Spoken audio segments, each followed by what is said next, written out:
Good morning. नमस्कार। मैं सुदीप कुमार बहुत बहुत स्वागत करता हूं आप सभी का हमारे अनअकैडमी के प्लेटफॉर्म पे। और ये है अनअकैडमी का UPSC CSC Hindi. Let's crack UPSC CSC Hindi. इस चैनल के माध्यम से अनअकैडमी हिंदी मीडियम के लिए यूपीएससी की तैयारी कराती है और इस पे मैं आप लोगों को रोजाना सुबह 10:30 बजे पढ़ाता हूँ कुछ इंपॉर्टेंट एडिटोरियल्स हिंदी में और करंट की चीजें। अनअकैडमी इंडिया का लार्जेस्ट लर्निंग प्लेटफॉर्म है। इसका सब्सक्रिप्शन लेकर के आप घर बैठे ही ऑनलाइन तरीके से अपनी तैयारियों को आगे बढ़ा सकते हैं। आप इससे जुड़ेंगे तो daily live classes, live test and quiz, पूरा कोर्स स्ट्रक्चर्ड फॉर्म में और अनलिमिटेड एक्सेस मिलेगा। तो इसके लिए आपको अपने मोबाइल में अनअकैडमी का लर्निंग ऐप डाउनलोड करना है और अपनी तैयारियों को आगे बढ़ाते रहना है। ये हूं मैं, मेरा नाम स्वदीप कुमार। मेरे बारे में यह है मेरे टेलीग्राम चैनल का लिंक और यह है अनअकैडमी का प्रोफाइल लिंक। इन दोनों को आप फॉलो कर लेंगे क्योंकि जो टेलीग्राम चैनल का लिंक है, इसी लिंक पे मैं अपने सभी क्लास का लिंक और पीडीएफ अपलोड करता हूं। आप लोग यहाँ से आसानी में मिल जाएगा। और डेली न्यूज़पेपर भी मैं इस पे पीडीएफ फॉर्म में अपलोड कर देता हूं। और भी जो आपके पढ़ाई से जरूरी चीजें हैं वो सब मैं इस पे अपलोड कर देता हूं। आप लोग इस लिंक को जरूर फॉलो कर लें और आपको यहाँ पे आसानी से मिल जाएगा। और ये अनअकैडमी का प्रोफाइल लिंक, इसको भी जरूर फॉलो करें। यहाँ पे रोजाना 3:30 बजे मैं 1 साल के करंट के क्वेश्चन सॉल्व कर रहा हूँ, यहाँ पे करा रहा हूँ। आपको यहाँ पे बहुत सारा बेनिफिट मिलेगा, तो जरूर इसको ज्वाइन करिए। और 100 से भी ज्यादा टॉप एडुकेटर्स हैं अनअकैडमी पे जो आपको यूपीएससी की तैयारी पे मिलेंगे और हर कदम आपकी मदद करेंगे। ये अपकमिंग कोर्सेज है अनअकैडमी की, ये सब आने वाले कोर्सेज हैं जो शुरू होने वाले हैं। और ये है सब्सक्रिप्शन प्लान, दो तरीके का है, एक प्लस एक आइकॉनिक। प्लस जो है वो अनअकैडमी का रेगुलर कोर्स है, यानी जीएस का फाउंडेशन कोर्स होता है। इसमें पूरा बेसिक से तैयारी और इसमें आपको live classes, test series, unlimited practice में भी मिलेगा। आप टेस्ट की भी अनलिमिटेड प्रैक्टिस कर सकते हैं और जो क्लासेज होंगी उसको भी। और पूरा स्ट्रक्चर शेड्यूल यानी टॉपिक बाय टॉपिक सारी चीजें कराई जाएंगी। और फाउंडेशन मिनिमम 1 ईयर का होता है, 2 ईयर का होता है और 3 ईयर का। मतलब कम से कम 1 साल तो आपको लगते हैं यूपीएससी की तैयारी में। तो 1 साल का जो फाउंडेशन बैच की फीस है वो है 49,500 रुपए। लेकिन जब भी आप सब्सक्रिप्शन लेंगे तो आपसे उस समय एक रिफरल कोड मांगता है। उस कोड में आप डाल देंगे स्वदीप, SWADEEB, तो आपको फीस में 10% डिस्काउंट मिलेगा। यानी जो 49,500 रुपए आपकी 1 साल की फीस है वो फीस आपकी हो जाएगी आफ्टर डिस्काउंट 44,550 रुपए। वहीं अगर आप 2 साल के लिए लेते हैं, 2 साल उनके लिए है जिनको 2023 में एग्जाम देना है, 1 साल का उनके लिए है जिनको 2022 में एग्जाम देना है। तो जो लोग 2023 में एग्जाम देंगे वो ये 72,000 रुपए उनकी फीस है। और इसमें भी आपको 10% डिस्काउंट मिलेगा इस कोड का इस्तेमाल करेंगे तो स्वदीप का इसका फीस हो जाएगी 64,800। और 36 महीने का भी है, 3 साल का भी है, उनके लिए है। जो स्टूडेंट अभी 12th में है या 12th पास आउट हुए हैं उनके लिए प्रोग्राम है, उसकी फीस है 90,000 रुपए। कोड के इस्तेमाल के बाद 10% डिस्काउंट और फीस होगी 81,000 रुपए। तो ये सारा प्लान, ये सारी चीजें। और एक 6 महीने का भी बैच अभी 2021 के लिए शुरू हुआ है प्रीलिम्स के लिए। आप लोग चाहे तो इसको भी ज्वाइन कर सकते हैं। इसकी फीस है 40,500 रुपए। तो ये सारा इंपॉर्टेंट। अगला है दूसरा आपका आइकॉनिक। आइकॉनिक में क्या है कि आइकॉनिक में आपको यहाँ पे सारी चीजें मिलेंगी।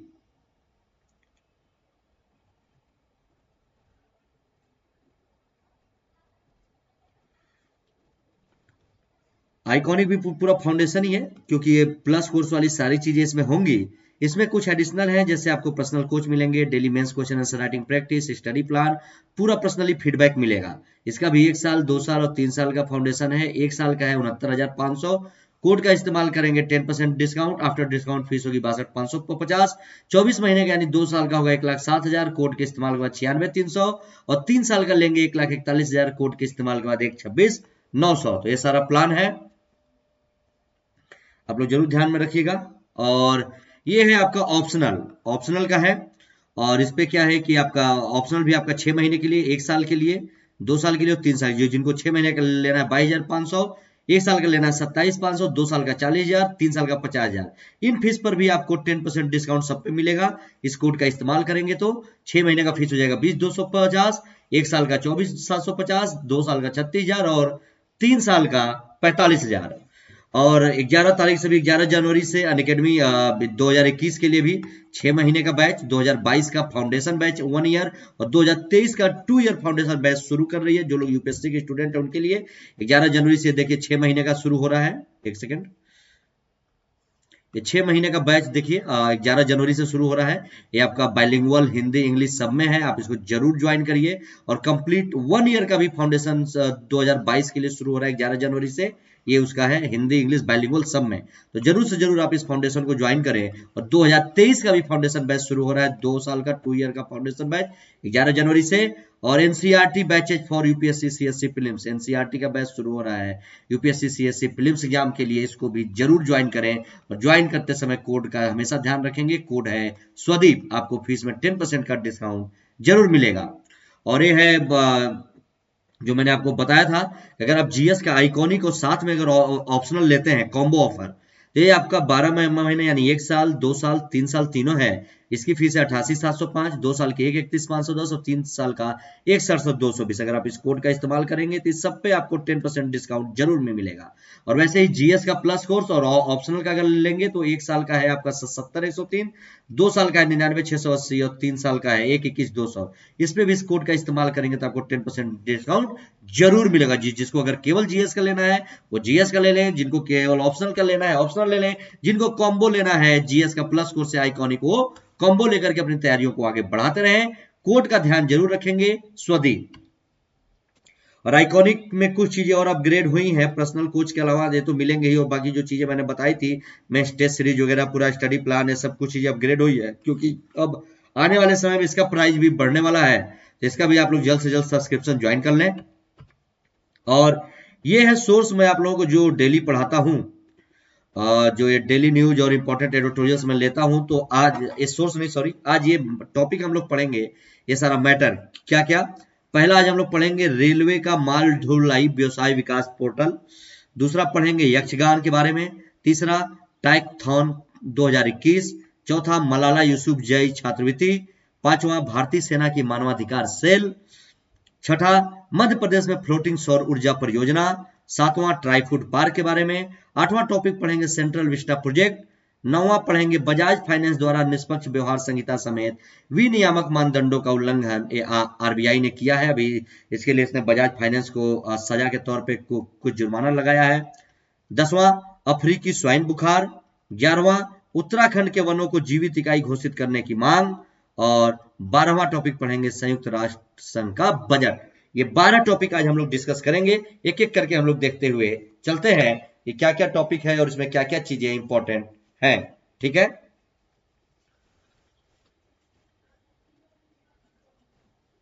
तो क्या क्या इसमें इंपॉर्टेंट हम लोग देखते हुए एक एक चलेंगे। आज का हमारा इसमें पहला टॉपिक है रेलवे का माल ढुलाई व्यवसाय विकास पोर्टल। एक रेलवे का पोर्टल अभी बना है माल ढुलाई के लिए, ठीक है, व्यवसाय विकास पोर्टल अभी लॉन्च किया गया है। क्या है, ध्यान से पढ़िए, बहुत ही इंपॉर्टेंट है, और एक एक पॉइंट करके हम लोग देखते हुए चलेंगे। क्या कह रहा है कि रेल मंत्रालय ने रेलवे के माल ढुलाई व्यवसाय को बढ़ावा देने तथा इसके विकास के लिए माल ढुलाई व्यवसाय विकास पोर्टल नामक एक विशेष पोर्टल लॉन्च किया है। रेलवे मंत्रालय ने क्या किया, रेल मंत्रालय ने रेलवे की जो माल ढुलाई होती है, जो मालगाड़ियां होती है, जो एक जगह से दूसरी जगह सामानों को पहुंचाया जाता है, उसको और ज्यादा बढ़ावा देने के लिए और उसके विकास के लिए एक पोर्टल, ठीक है, फ्रेट बिजनेस डेवलपमेंट पोर्टल नामक एक पोर्टल लॉन्च किया है। क्या खास है इस पोर्टल में, देखते हुए चलिए क्या कह रहा है। क्या है पृष्ठभूमि कि कोरोना वायरस संकट के चलते यात्री ट्रेन सेवाओं को निलंबित किए जाने के कारण रेलवे अपनी आय के लिए अधिकांशतः माल ढुलाई से प्राप्त राजस्व पर निर्भर है। ये कोरोना वायरस संकट के चलते जो यात्री सेवाएं निलंबित की गई हैं, तो रेलवे की जो आय है, अभी बहुत कम ट्रेनें चल रही हैं, धीरे धीरे ट्रेनें बढ़ रही हैं, और लेकिन अभी भी उतनी ज्यादा यात्री गाड़ियां नहीं चल रही हैं, तो रेलवे की जो आय है वो अधिकांशतः माल ढुलाई वाली राजस्व पर ही, मालगाड़ियों पर ही निर्भर है। और dedicated freight corridor corporation of India limited यानी DFCCIL यानी dedicated freight corridor corporation of India limited मालगाड़ियों की विशेष आवाजाही के लिए 3,342 किलोमीटर के पूर्वी और पश्चिमी फ्रेट कॉरिडोर का निर्माण कर रहा है। आवाजाही के लिए पूर्वी और पश्चिमी कॉरिडोर 3,342 किलोमीटर कौन निर्माण कर रहा है, DFCCIL यानी dedicated freight corridor corporation of India limited, और DFCCIL रेल मंत्रालय के प्रशासनिक नियंत्रण के अधीन एक सरकारी उद्यम है, और ये इसका निर्माण कर रहा है। ध्यान में रखेंगे, सारा पॉइंट इंपॉर्टेंट। और इस पोर्टल के विषय में पढ़िए, जो पोर्टल बन रहा है, इस पोर्टल में क्या खास है कि अपनी तरह का पहला समर्पित माल ढुलाई पोर्टल यह सुनिश्चित करेगा कि सभी कार्य उपभोक्ता केंद्रित हों, लॉजिस्टिक प्रदान करने वालों की लागत में कमी आए, आपूर्तिकर्ताओं के लिए ऑनलाइन ट्रैकिंग की सुविधा सुनिश्चित हो और माल परिवहन की प्रक्रिया सरल बने। इस पोर्टल का ये मेन काम होगा, इसीलिए इस पोर्टल को तैयार किया गया, और इसका उद्देश्य मानवीय प्रक्रियाओं के स्थान पर ऑनलाइन प्रक्रिया शुरू करना है, ताकि मानवीय सहभागिता की आवश्यकता को कम किया जा सके। ठीक है, इंपॉर्टेंट, ध्यान में रखेंगे। जो बुकिंग ये सब है, सब ऑनलाइन होना चाहिए, तो ज्यादा बेटर है, अच्छा भी है। और देखिए, और यह पोर्टल व्यापार सुगमता, पारदर्शिता, ट्रांसपेरेंसी और पेशेवर समर्थन प्रदान करने पर केंद्रित है। और रेलवे ने 4000 से अधिक माल ढुलाई टर्मिनलों पर 9000 से अधिक उपभोक्ताओं को माल ढुलाई सेवा प्रदान करने के लिए संग्रहणकर्ताओं, ट्रक मालिकों, गोदाम मालिकों, श्रम प्रदाताओं को आमंत्रित किया है। तो ये सारा चीज ध्यान में रखेंगे। अगला जो हमारा टॉपिक है वो है यक्षगान। यक्षगान के बारे में आप लोग जानते भी होंगे, फिर भी अभी लेटेस्ट है, चर्चा में है। तो क्या है, क्योंकि एक साधु कोठारी एक यक्षगान कलाकार थे, इनका मंच पर ही प्रदर्शन करने के दौरान निधन हो गया, इसीलिए यक्षगान चर्चा में है और बहुत इंपॉर्टेंट है, ध्यान से पढ़िए कि अभी हाल ही में साधु कोठारी नामक यक्षगान कलाकार का मंच पर प्रदर्शन करने के दौरान निधन हो गया। अभी हाल ही में हो गया, साधु कोठारी का, यक्षगान कलाकार थे, मंच पर प्रदर्शन करने के दौरान इनका निधन। क्या कह रहा है आगे देखिए। यक्षगान, अब यक्षगान के विषय में पढ़ लीजिए कि यक्षगान कर्नाटक के तटीय क्षेत्रों में किया जाने वाला एक प्रसिद्ध लोक नृत्य है, और कर्नाटक में यह परंपरा लगभग 800 वर्ष पुरानी मानी जाती है।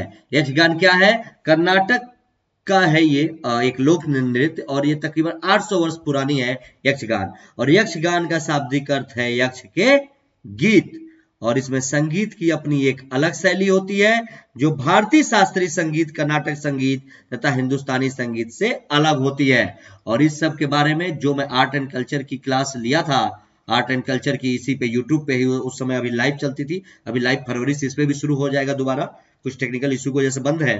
तो उस आर्ट एंड कल्चर की क्लास में मैं जब पढ़ाया था, तो जो भारतीय संगीत इन सब के बारे में पढ़ाया था, तो सारा कुछ है उसका प्लेलिस्ट।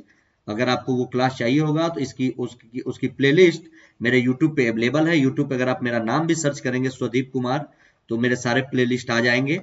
ठीक है, तो आपको वहां से आसानी से मिल जाएगा। तो मैं उसमें एंशिएंट हिस्ट्री, आपका मॉडर्न हिस्ट्री, कल्चर, इन सब विषयों को पढ़ा चुका हूं, और उस सब की प्लेलिस्ट ऑलरेडी मौजूद है। ठीक है ना, चलिए आगे आइए, और क्या कह रहा है। और यक्षगान के विषय में, इसकी विषय वस्तु मिथकीय कथाओं, पुराणों, विशेष तौर पर रामायण और महाभारत पर आधारित है। जो यक्षगान होता है, ये जो पुरानी कथाएं हैं, हमारी पौराणिक कथाएं, रामायण महाभारत, उनके पात्रों का इसमें जो उसके पात्र होते हैं, उनके पात्रों का इसमें वो उनका नाटकीय रूपांतरण किया जाता है, और उन्हीं के भाव भंगिमाओं को नृत्य के जरिए प्रदर्शित किया जाता है। क्या कह रहे हैं, इसे प्रदर्शित करने वाले जो कलाकार हैं, वो समृद्ध डिजाइनों के साथ चटकीले, रंग बिरंगे परिधानों एवं विशाल मुकुट का प्रयोग करते हैं। और यह संगीत, नृत्य, भाषण और वेशभूषा का एक समृद्ध कलात्मक मिश्रण है। और इस कला में संगीत, नाटक के साथ साथ नैतिक शिक्षा और जन मनोरंजन जैसी विशेषताओं को भी महत्व दिया जाता है, इसीलिए चर्चा में है। और यक्षगान की कई समानांतर शैलियां हैं, जिनकी प्रस्तुति आंध्र प्रदेश, केरला, तमिलनाडु और महाराष्ट्र में की जाती है। और आमतौर पर इसकी कथाएं कन्नड़ में सुनाई जाती हैं, और इसके अलावा मलयालम और तुलु, जो दक्षिण कर्नाटक की बोली है, तुलु में भी इसका वर्णन किया जाता है। तो सारे पॉइंट्स को ध्यान में रखेंगे। और इसमें कुछ इंपॉर्टेंट है, क्या कह रहा है, तुलु एक द्रविड़ भाषा है। जिसे बोलने समझने वाले लोग मुख्यतः कर्नाटक के 2 तटीय जिलों और केरल के कासरागोड जिलों में रहते हैं। और केरल के कासरगोड जिले को सप्त भाषा संगम भूमि के नाम से भी जाना जाता है और तुलु इन 7 भाषाओं में से एक है। बहुत ही आसान शब्दों में लिखा है, ध्यान से पढ़ते चलेंगे, सारी चीजें क्लियर होंगी। और तुलु भाषा में उपलब्ध सबसे पुराने अभिलेख 14वीं से 15वीं शताब्दी ईस्वी के बीच की ही अवधि के हैं। ठीक है, और इसमें क्या कह रहा है, और इस नृत्य के दौरान मदाला जो एक प्रकार का ढोलक होता है, चांदा, पुंगी जो पाइप होती है जो बजाई जाती है, और हारमोनियम द्वारा अलग अलग ताल व लय उत्पन्न की जाती है। और इसके सबसे लोकप्रिय प्रसंग महाभारत जैसे द्रौपदी स्वयंवर, सुभद्रा विग्रह आदि, और रामायण में राज्याभिषेक और लव कुश कांड आदि है सबसे लोकप्रिय प्रसंग यक्षगान में, ध्यान में रखेंगे। और ये कुछ इसी से जुड़ा हुआ टॉपिक है, तो ये कुछ रंगमंच है, कौन से राज्य में फेमस है और उसकी थीम क्या है, ये मैं एक लिस्ट लेकर के आ गया हूं, आपके साथ देख लेंगे, इंपॉर्टेंट है। जैसे नौटंकी की जाती है आपके उत्तर प्रदेश में, ये सब नाट्य कला है कि नौटंकी आपके उत्तर प्रदेश में फेमस है। इसकी विषय वस्तु प्राय प्रेम प्रसंग युक्त फारसी साहित्य पर आधारित होती है और इस सब में कृष्ण लीला वगैरह सब दिखाया जाता है।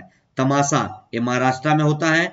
इसका विकास गोधल, जागरण और कीर्तन जैसे लोक कला के रूपों में हुआ है। भवई ये गुजरात का रंगमंच है और इसके अंतर्गत सामाजिक अन्याय को व्यंग के साथ प्रस्तुत किया जाता है। यात्रा पश्चिम बंगाल, उड़ीसा और पूर्वी बिहार का है। वैसे ये सब मैंने कल्चर में पढ़ाया हुआ है, लेकिन अभी ये चर्चा में था यक्षगान, तो उससे संबंधित ये है, तो मैं यहाँ पे आपको इस चार्ट के माध्यम से ले आया हूँ कि इसकी उत्पत्ति भक्ति आंदोलन के परिणाम स्वरूप बंगाल में हुई और प्रारंभ में चैतन्य या गौड़ी वैष्णववाद के आध्यात्मिक प्रभाव के कारण इसे कृष्ण यात्रा के रूप में जाना जाता है। कुटियाट्टम केरल का है। यह संस्कृत नाट्य परंपरा पर आधारित केरल का सबसे प्राचीन लोक नाट्य है और लगभग 2000 साल पुरानी परंपरा होने के कारण यूनेस्को द्वारा वर्ष 2001 में इसे मानव की मौखिक और अमूर्त विरासत की श्रेष्ठ कृतियों की सूची में शामिल किया गया है। मुडियट्टू केरल का है।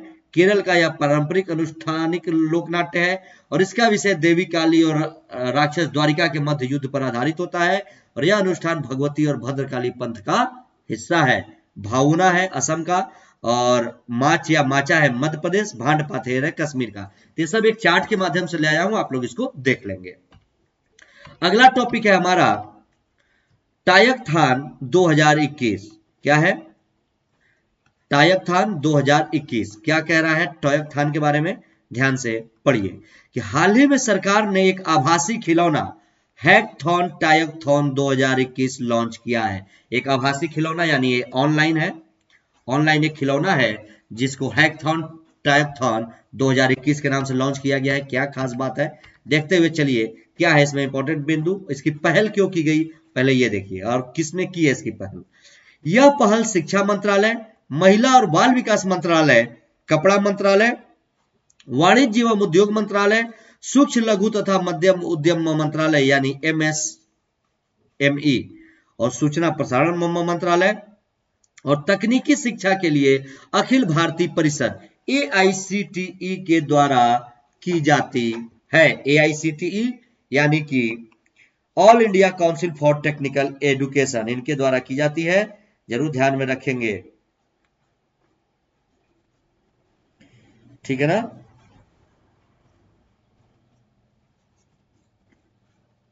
एक सेकंड, तो इन सारे पॉइंट्स को आप लोग ध्यान में रखेंगे। और इसका उद्देश्य क्या है, क्यों लॉन्च किया गया है? इसका उद्देश्य भारतीय मूल्य प्रणाली के आधार पर नवीन खिलौनों की अवधारणा का विकास करना है जो बच्चों में सकारात्मक व्यवहार और अच्छे मूल्यों को बढ़ाएगा। ऐसे खिलौने बनाना है जो बच्चों को सकारात्मक, उनके व्यवहार में परिवर्तन मतलब और उनको अच्छी चीजें सिखाने के लिए।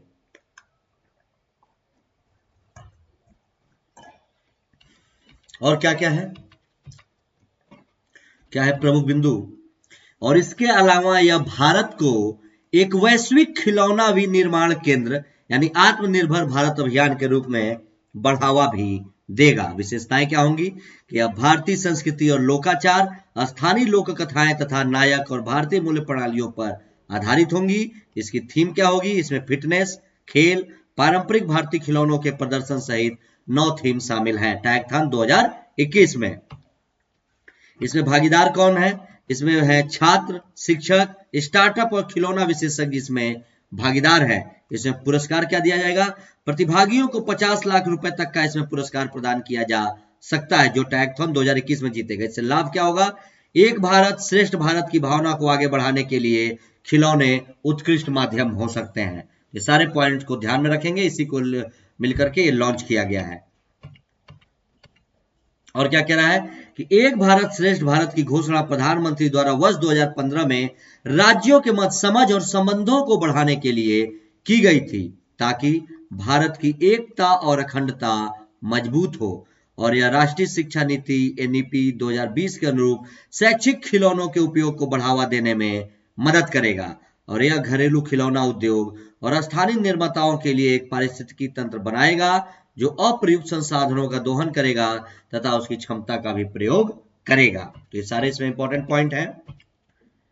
और क्या इसमें प्रमुख बिंदु? यह खिलौना आयात को कम करने में मदद करेगा, जो हम लोग बाहर से खिलौना मंगाते हैं।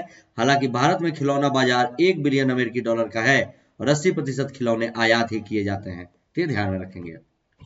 अगला हमारा टॉपिक है मलाला यूसुफजई के नाम पे एक छात्रवृत्ति शुरू की जा रही है। इसके बारे में मलाला यूसुफजई छात्रवृत्ति क्या कह रहा है, ध्यान से देखिए। कौन शुरू कर रहा है? अमेरिकी कांग्रेस ने हाल ही में मलाला यूसुफजई छात्रवृत्ति विधेयक पारित किया है। कि किसने? अमेरिकी कांग्रेस ने, मतलब अमेरिका में पारित हुआ है। और जिसके माध्यम से US agency for international development द्वारा पाकिस्तान में चलाए जा रहे मैरिड एंड नीड बेस्ड, ठीक है, यूएसआईडी यानी US agency for international development, इसके द्वारा ये पाकिस्तान में चलाए जा रहे मैरिट एंड नीड बेस्ड कार्यक्रम के तहत उच्च शिक्षा प्राप्त करने के लिए पाकिस्तानी महिलाओं को दी जाने वाली छात्रवृत्तियों की संख्या में बढ़ोतरी होगी, ठीक है, पाकिस्तान के लिए। और अमेरिकी कांग्रेस से पारित होने के बाद इस अधिनियम को अमेरिकी राष्ट्रपति की मंजूरी के लिए भेजा गया है। क्या क्या खास है इसमें, पढ़ते हुए चलें।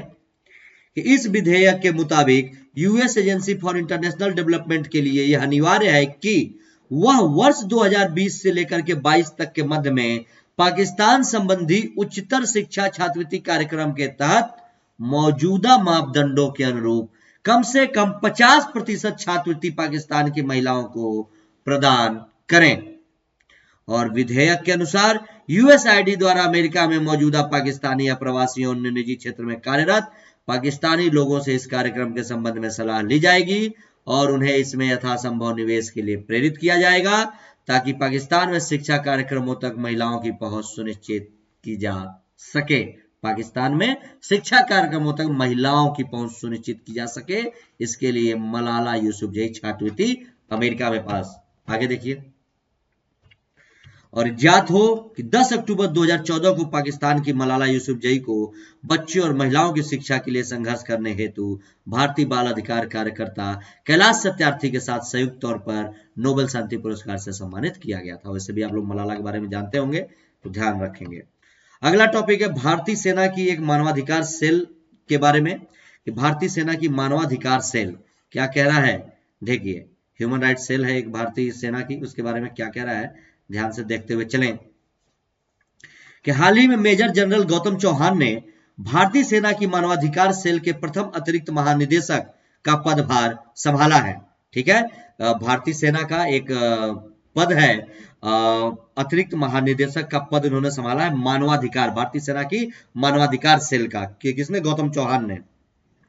और मेजर जनरल गौतम चौहान भारतीय सेना के उप प्रमुख लेफ्टिनेंट जनरल एसके सैनी के नेतृत्व में कार्य करेंगे। और भारतीय सेना की मानवाधिकार सेल सेना के अंतर्गत किसी भी प्रकार की मानवाधिकार उल्लंघन रिपोर्ट की जांच करने के लिए एक नोडल बिंदु के तौर पर कार्य करेगी। इन सारे पॉइंट्स का ध्यान में रखेंगे। और ज्ञात हो कि रक्षा मंत्रालय ने अगस्त 2019 में ही मानवाधिकार सेल गठित करने की मंजूरी दे दी थी। हालांकि अन्य प्रक्रियात्मक औपचारिकताओं को पूरा करने में काफी अधिक समय भी लग गया था। और मानवाधिकार सेल की कार्य पद्धति में पारदर्शिता बढ़ाने और यह सुनिश्चित करने के लिए कि सेल के पास आवश्यक विशेषज्ञता उपलब्ध है, एसएसपी एसपी रैंक के एक भारतीय पुलिस सेवा अधिकारी की भी नियुक्ति की जाएगी, आईपीएस की। और मानवाधिकार सेल के द्वारा सेना के अंतर्गत मानवाधिकार उल्लंघन की जांच के लिए आवश्यक तंत्र विकसित किया जाएगा और इस नए सेल का गठन मानवाधिकार के प्रति भारतीय सेना की प्रतिबद्धता को प्रकट करता है।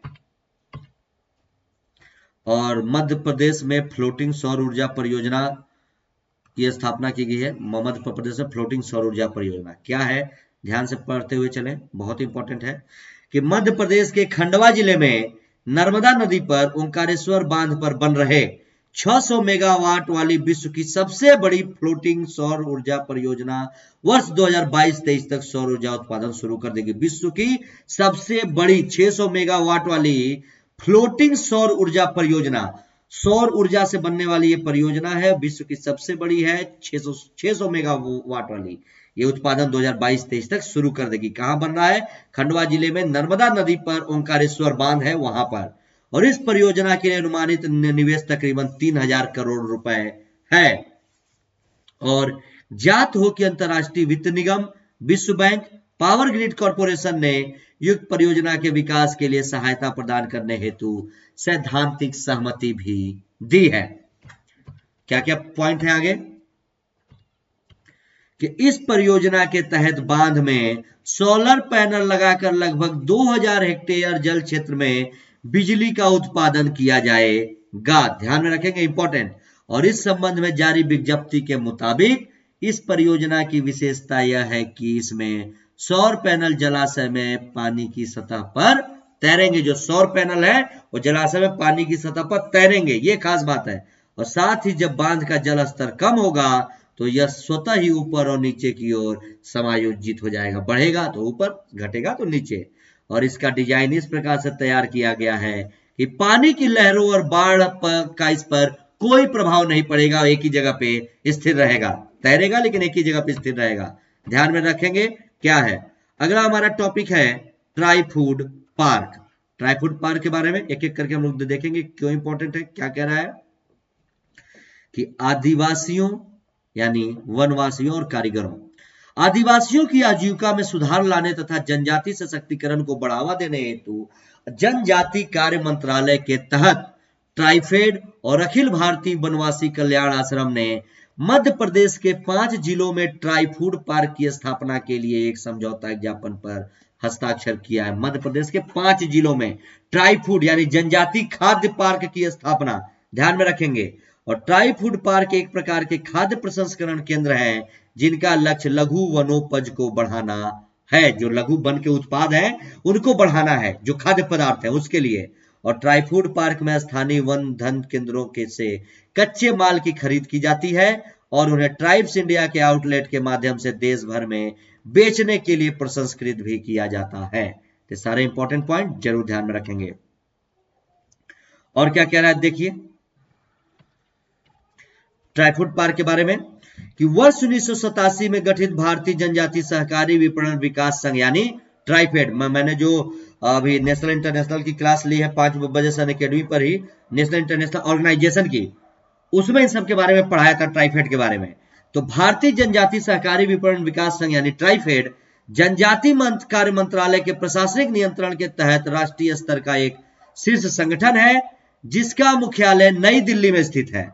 और इस संगठन का प्राथमिक उद्देश्य जनजाति लोगों का सामाजिक एवं आर्थिक विकास सुनिश्चित करना है।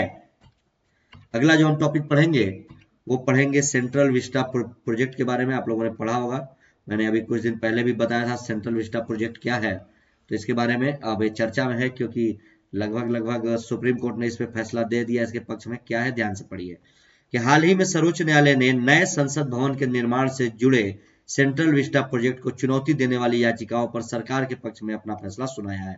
क्या है कि इंडियन गवर्नमेंट नया संसद भवन बना रही है, तो संसद भवन बना और नया बनने जा रहा है, तो उसमें क्या है कि उसके लिए कुछ लोगों ने चुनौती डाली थी सुप्रीम कोर्ट में याचिका कि नहीं बनना चाहिए।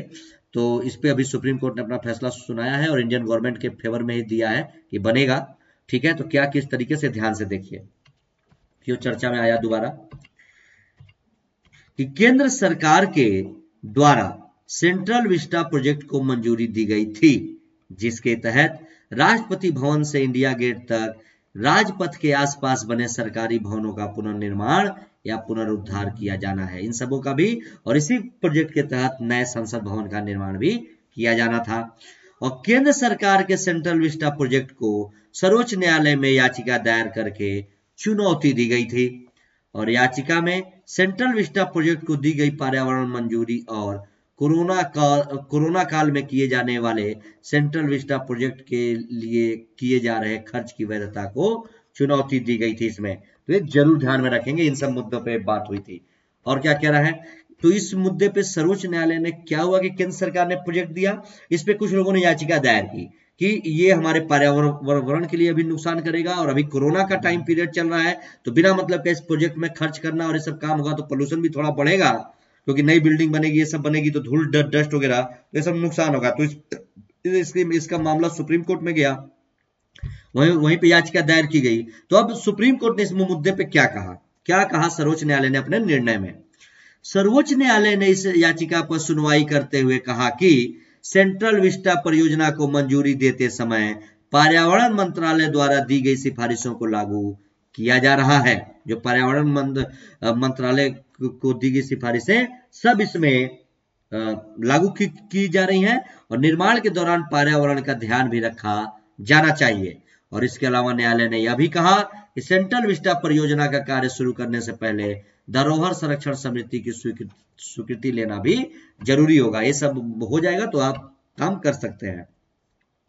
और साथ ही न्यायालय ने परियोजना के क्षेत्र में निर्माण के दौरान स्मॉग गन और स्मॉग टावर लगाने के लिए भी कहा है कि पोल्यूशन ऊपर जाए, नीचे न फैले। और क्या है सेंट्रल विस्टा प्रोजेक्ट, पहले इसके बारे में जान लीजिए। सेंट्रल विस्टा प्रोजेक्ट के तहत राष्ट्रपति भवन से इंडिया गेट तक जो राजपथ है दिल्ली में के आसपास जितने भी सरकारी भवन बने हैं उनका पुनर्निर्माण किया जाना है। और सेंट्रल विस्टा प्रोजेक्ट के तहत नया त्रिकोणीय संसद भवन, कॉमन केंद्रीय सचिवालय और 3 किलोमीटर लंबे राजपथ का पुनर्निर्माण किया जाना है। तो ये सारी चीजें हैं यही। और इसके अलावा जो नए आवासीय परिसर के निर्माण का प्रस्ताव भी सेंट्रल विस्टा प्रोजेक्ट के तहत ही रखा गया है।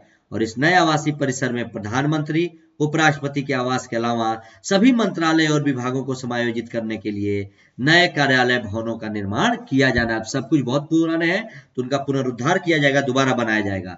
और सेंट्रल विस्टा प्रोजेक्ट की अनुमानित लागत 20,000 करोड़ रुपए रखी गई है और इस प्रोजेक्ट को 2024 तक पूरा करने का लक्ष्य भी रखा गया है। सारे पॉइंट ध्यान में रखेंगे।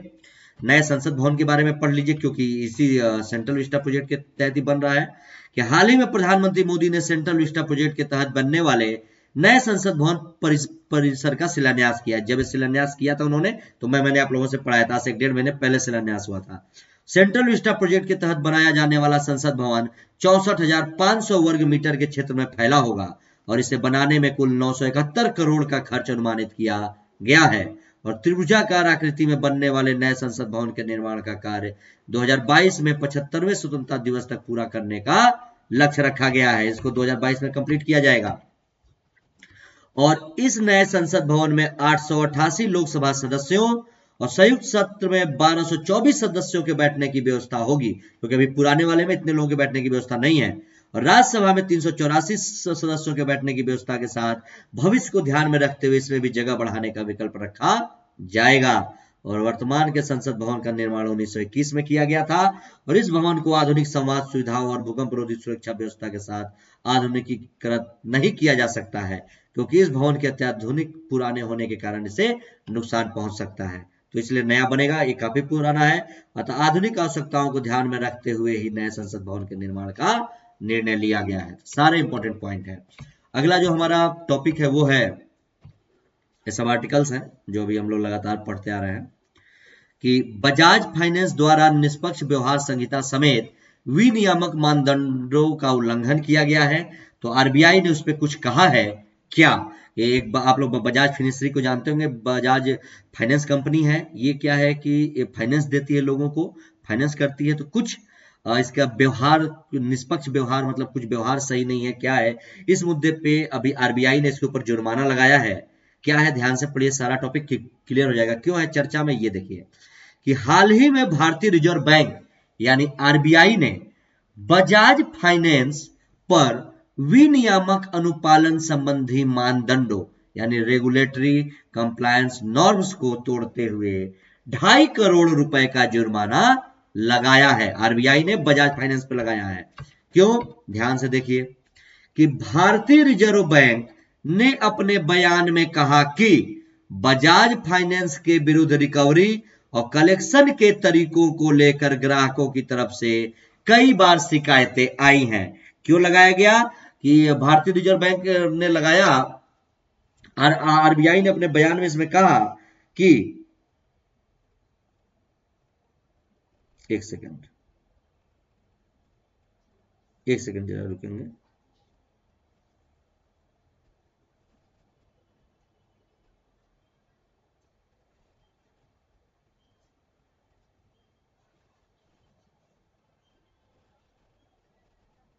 एक सेकंड का बस समय दीजिए मुझे।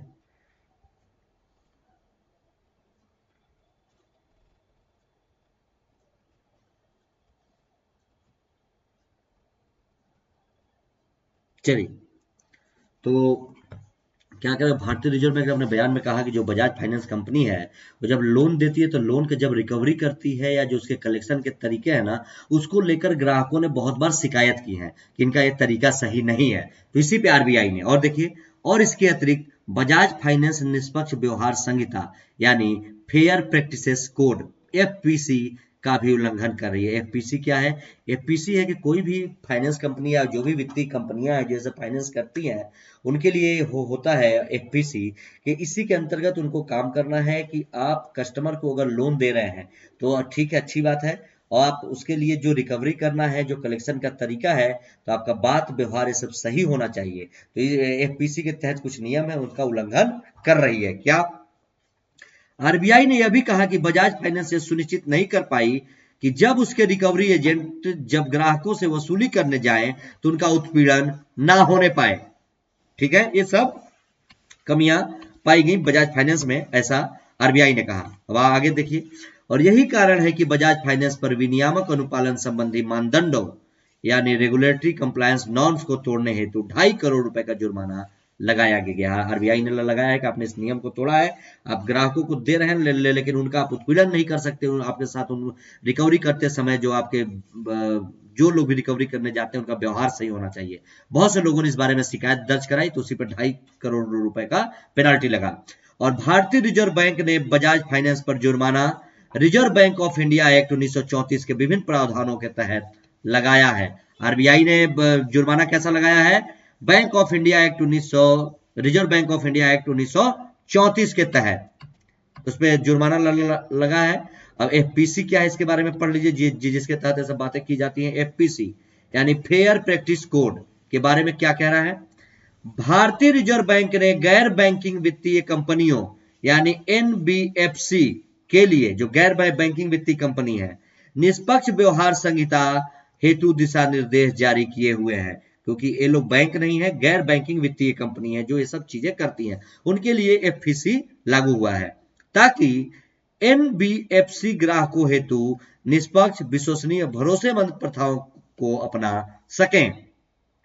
और आरबीआई की निष्पक्ष व्यवहार संहिता एफपीसी के दिशा निर्देश के अनुरूप गैर बैंकिंग वित्तीय कंपनियां कार्य करती हैं और इस दिशा निर्देशों को एनबीएफसी को लागू करना आवश्यक होता है। इसके तहत ये सब काम करती हैं तो होता है।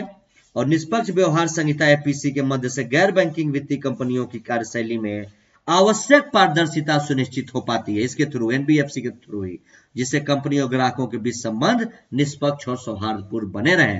अब क्या होती है गैर बैंकिंग वित्तीय कंपनियां, एनबीएफसीएस, ये क्या है इसके बारे में देखिए कि गैर बैंकिंग वित्तीय कंपनियां जो बैंक नहीं होता है लेकिन फाइनेंस करती है, जैसे बजाज फाइनेंस वगैरह, ऐसी संस्थाएं होती हैं जो कंपनी अधिनियम 1956 के तहत रजिस्टर्ड होती हैं और जिनका मुख्य कार्य उधार देना और विभिन्न प्रकार के शेयरों, प्रतिभूतियों, बीमा कारोबार और चीट फंड से जुड़े कामों में निवेश करना है।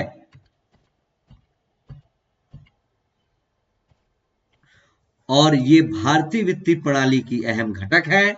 गौरतलब है कि आरबीआई रेगुलेशन के तहत देश में हजारों एनबीएफसी पंजीकृत हैं। बजाज फाइनेंस भी गैर बैंकिंग वित्तीय सेवाएं देने वाली कंपनी है और भारतीय रिजर्व बैंक आरबीआई के बारे में, भारतीय रिजर्व बैंक देश का, अब इसके बारे में पढ़ लीजिए जो लगा कि देश का रिजर्व बैंक है, देश का केंद्रीय बैंक है। और भारतीय रिजर्व बैंक की स्थापना 1935 में बैंकिंग विनियम अधिनियम 1934 के तहत 5 करोड़ रुपए की शुरुआती धनराशि के साथ की गई थी और बाद में कुछ सीमित लोगों के हाथों में शेयरों के केंद्रीकरण को रोकने के लिए 1 जनवरी 1949 को भारतीय रिजर्व बैंक का राष्ट्रीयकरण कर दिया गया था। आरबीआई के कार्य क्या है ये पढ़ लीजिए। भारतीय रिजर्व बैंक के कई प्रमुख कार्य हैं, जैसे कि मौद्रिक नीति को तैयार करना, उसको लागू करना, उसकी निगरानी करना, वित्तीय प्रणाली का रेगुलेशन और निगरानी करना, विदेशी मुद्रा का प्रबंधन करना, जो विदेशी मुद्राएं आती हैं, मुद्रा जारी करना, उनका विनिमय करना, परिचालन योग्य न रहने पर उन्हें नष्ट कर देना। ये सारा कार्य आरबीआई का है, मुद्रा से संबंधित भारत में जितने भी कार्य होते हैं। और इसके अलावा आरबीआई साख नियंत्रित करने और मुद्रा के लेन देन को नियंत्रित करने का कार्य तथा सरकार के बैंकर और बैंकों के बैंकर के रूप में भी कार्य करती है। सरकार की भी बैंकर होती है और बैंकों की भी बैंकर होती है, उसके रूप में कार्य करती है। और भारतीय रिजर्व बैंक देश में प्रभावी रूप से ऋण को नियंत्रित करने और विनियमन करने के लिए मात्रात्मक और गुणात्मक तकनीकों का व्यापक उपयोग करती है। और आरबीआई की संरचना देखिए। रिजर्व बैंक का कामकाज केंद्रीय निदेशन बोर्ड द्वारा शासित होता है और भारतीय रिजर्व बैंक अधिनियम की धारा 8 के अनुसार बोर्ड के सदस्यों को भारत सरकार नियुक्त करती है। और आरबीआई के प्रशासनिक अधिकारी के रूप में सीबीडी यानी सेंट्रल बोर्ड ऑफ डायरेक्टर्स के अंतर्गत आधिकारिक निदेशक और गैर आधिकारिक निदेशक, ये दो प्रकार के बोर्ड होते हैं, एक आधिकारिक निदेशक, एक गैर आधिकारिक निदेशक। आधिकारिक निदेशक के अंतर्गत जहां एक पूर्णकालिक गवर्नर और अधिकतम 4 उप गवर्नर शामिल होते हैं, और वहीं पे जो गैर आधिकारिक निदेशक हैं उनके अंतर्गत सरकार द्वारा नामित विभिन्न क्षेत्रों से 10 निदेशक और एक सरकारी अधिकारी शामिल होता है। तो ये आरबीआई का बोर्ड था। अगला हमारा टॉपिक है अफ्रीकी स्वाइन बुखार। अफ्रीकी स्वाइन बुखार, अफ्रीकन स्वाइन फीवर के बारे में पढ़ेंगे, अभी चर्चा में है, क्यों, ध्यान से देखिए। इंडिया में अभी पाए गए इसके केस। हाल ही में मणिपुर में गंभीर संक्रामक बीमारी अफ्रीकी स्वाइन फीवर के संक्रमण का पता चला है। कहां पे? मणिपुर में। और इससे पहले सितंबर 2020 के दौरान असम में भी इस बीमारी के कारण हजारों सूअरों की मौत हो गई है। ये सूअरों में बीमारी होती है और सूअरों के द्वारा मनुष्यों में भी फैलती है। अफ्रीकन स्वाइन फीवर, एएसएफ के बारे में पढ़िए क्या कह रहा है। अफ्रीकन स्वाइन फीवर घरेलू और जंगली सूअरों को प्रभावित करने वाला एक गंभीर वायरल रोग है और यह रोग पोर्क यानी जो सूअर का मांस होता है के उत्पादन को गंभीर रूप से प्रभावित करता है। अगर सूअरों में यह रोग हो गया तो उसके मांस का उत्पादन बंद हो जाएगा, पोर्क जिसको कहा जाता है।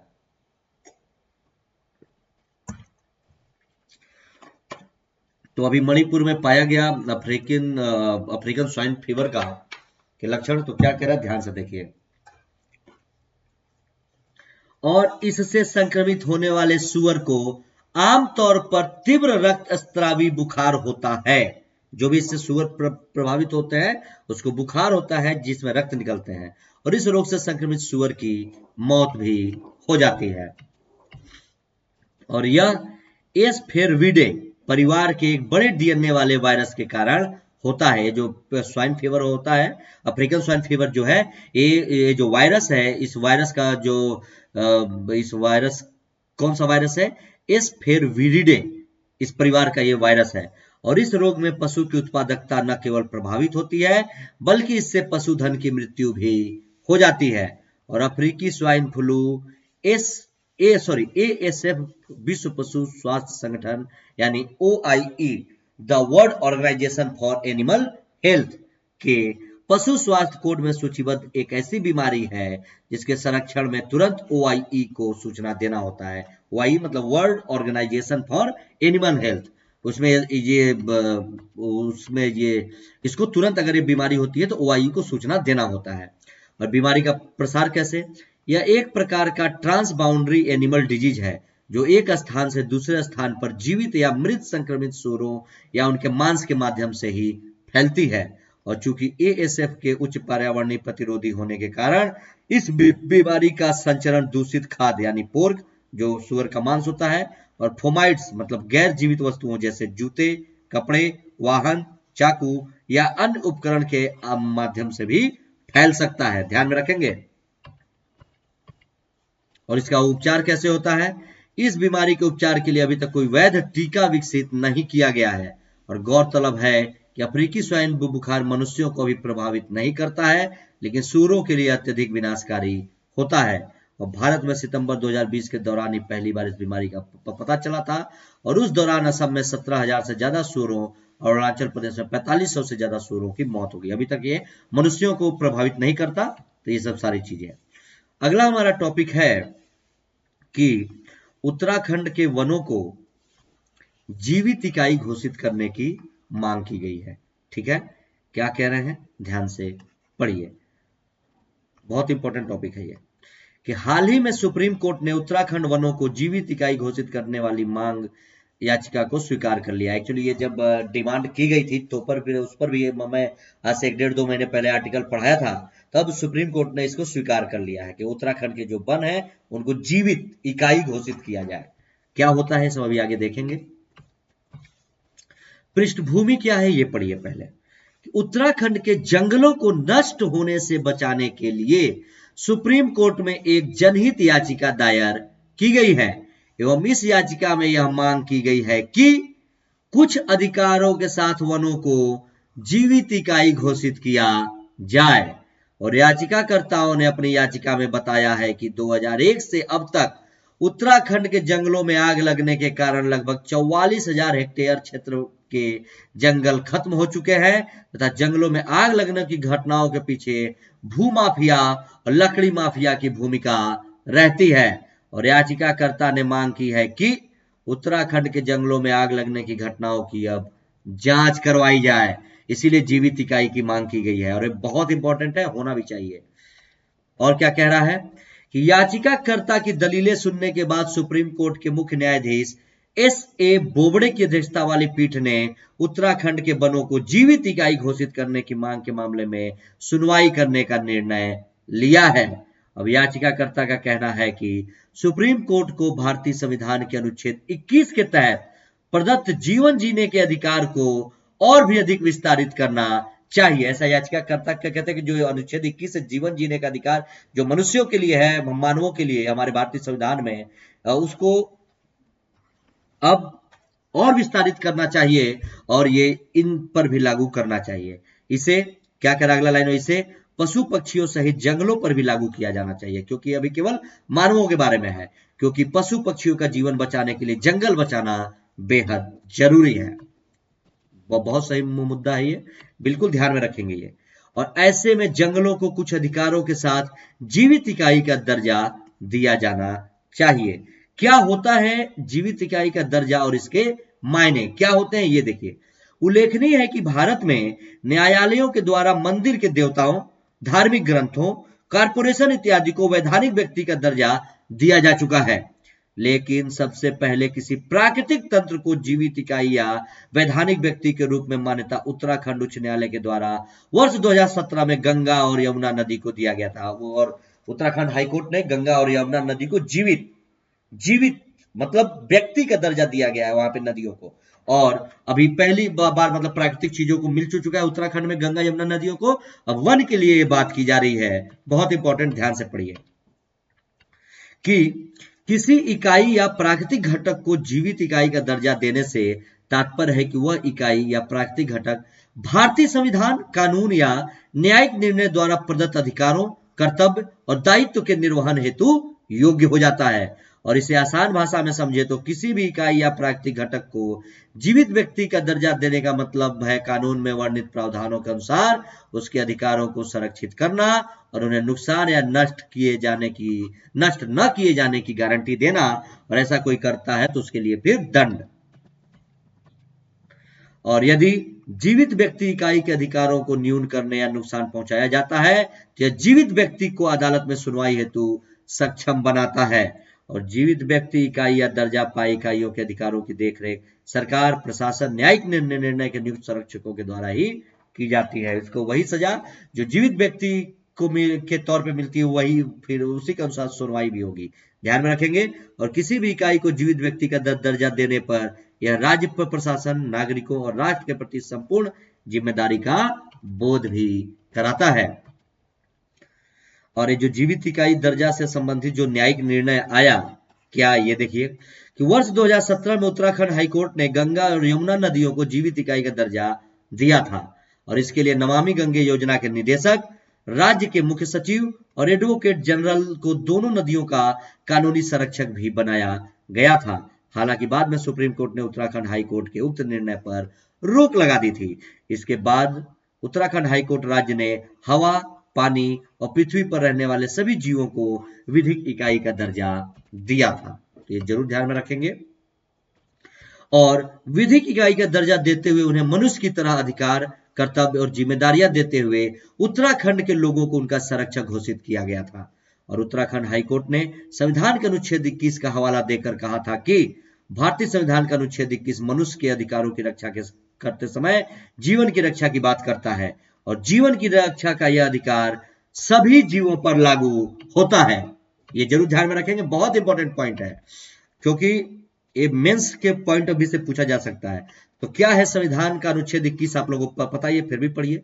भारत का संविधान का अनुच्छेद 21 प्राण और दैहिक स्वतंत्रता का संरक्षण प्रदान करता है और इस अनुच्छेद में कहा गया है कि किसी व्यक्ति को उसके प्राण या दैहिक स्वतंत्रता से विधि द्वारा स्थापित प्रक्रिया के अनुसार ही वंचित किया जाएगा, अन्यथा नहीं।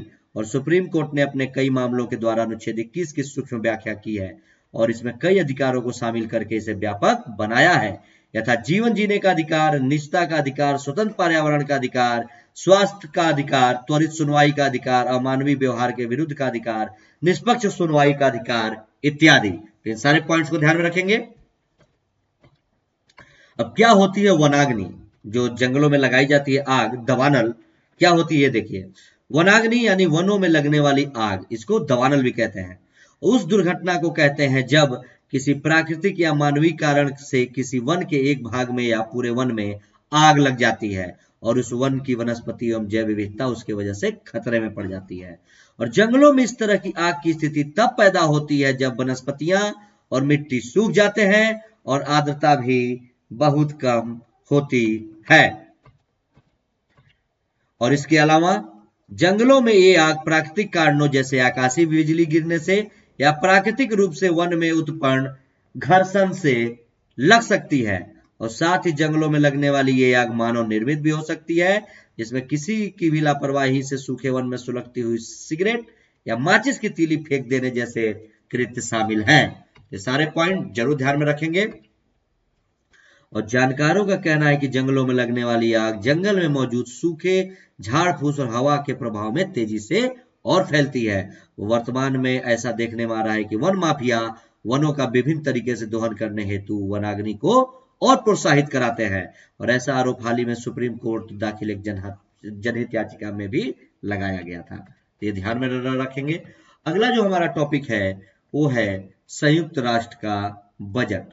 क्या है हमारा अगला टॉपिक? संयुक्त राष्ट्र संघ का बजट, यूनाइटेड नेशन का बजट आया है, इसके बारे में पढ़ेंगे। क्या इंपॉर्टेंट है, बहुत ही ध्यान से देखते हुए चलेंगे। जरा बस एक सेकंड का समय दीजिए मुझे।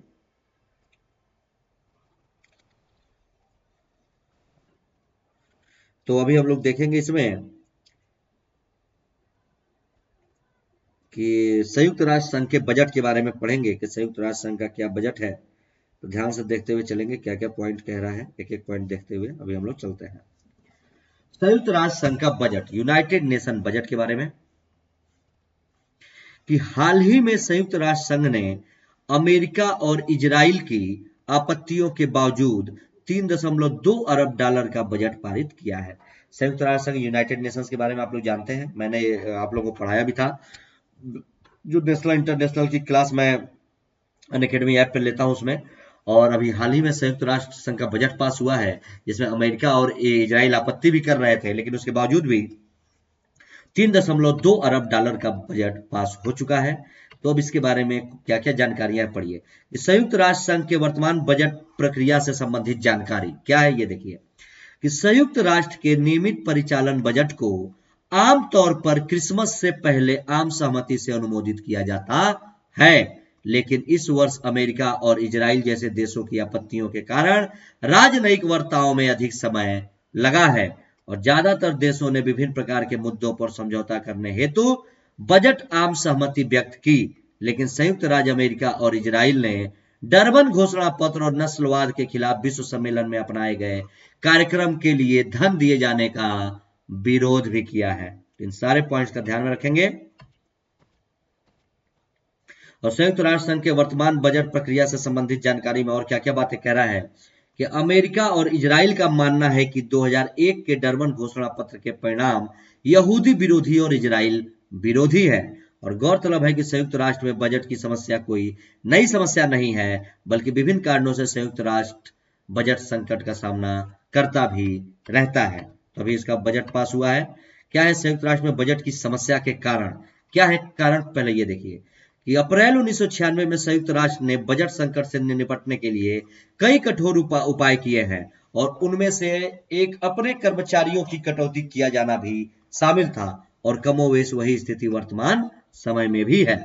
और पिछले साल 61 राज्यों द्वारा अपने निर्धारित योगदान में देरी या गैर भुगतान के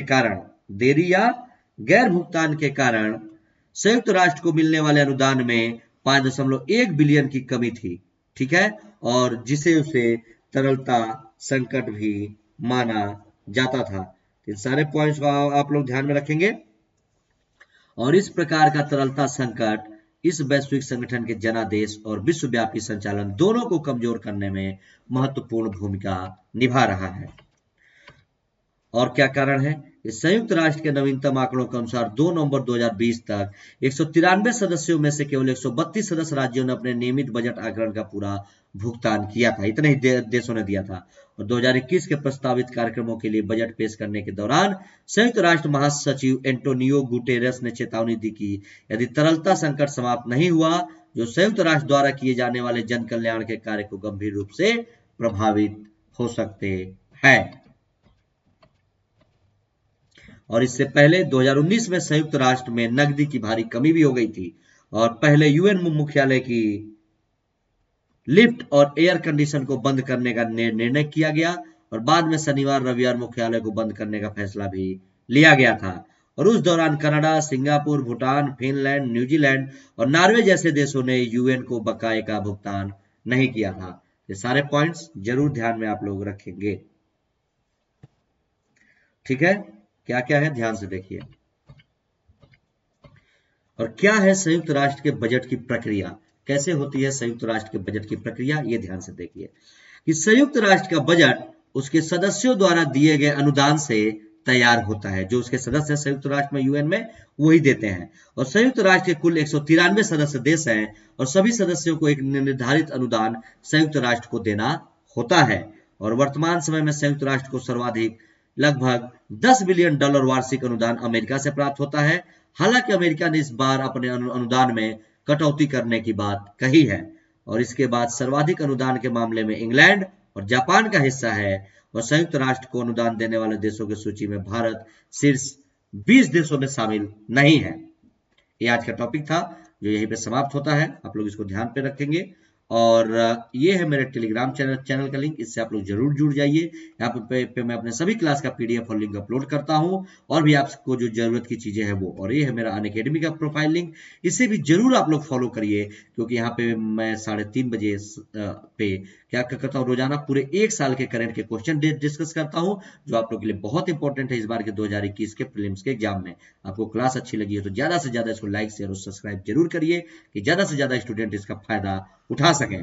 और ये आज का क्लास यहीं पे समाप्त होता है। अभी 1 बजे हम लोग मिलेंगे अपने इंडियन पॉलिटी की क्लास में यूट्यूब पर ही। फिर कल 10:30 बजे मुलाकात होगी सेम टाइम पे। तब तक के लिए धन्यवाद, नमस्कार।